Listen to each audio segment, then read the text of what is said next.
2014 পরিকল্পনা বিভাগ শিরোনামাধীন 12 নম্বর দাবি হ্রাস করিয়ে 1 টাকা করা হোক। মাননীয় স্পিকার, 1 থেকে 12 পর্যন্ত তো দেখলাম হা জয়যুক্ত হচ্ছে না, সবগুলোই না জয়যুক্ত হচ্ছে।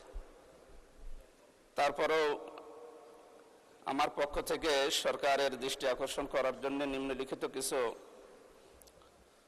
বিষয়গুলো তুলে ধরছি। প্রকল্প গ্রহণের আগে বাস্তবসম্মত সম্ভাব্যতার সমীক্ষা ও সুবিধা ব্যয় সুবিধা বিশ্লেষণে বাধ্যতামূলক করতে হবে। প্রকল্প বাস্তবায়নে বিলম্ব ও ব্যয় বৃদ্ধি রোধে কঠোর তদারকি এবং নিয়মিত মূল্যায়ন নিশ্চিত করতে হবে। বার্ষিক উন্নয়ন কর্মসূচি এডিপি বাস্তবায়নে স্বচ্ছতা, জবাবদিহিতা ও গুণগত মান নিশ্চিত করতে হবে। রাজনৈতিক বিবেচনার পরিবর্তে জনগণের প্রকৃত চাহিদা ও আঞ্চলিক বৈষম্য বিবেচনায় প্রকল্প নির্বাচন করতে হবে।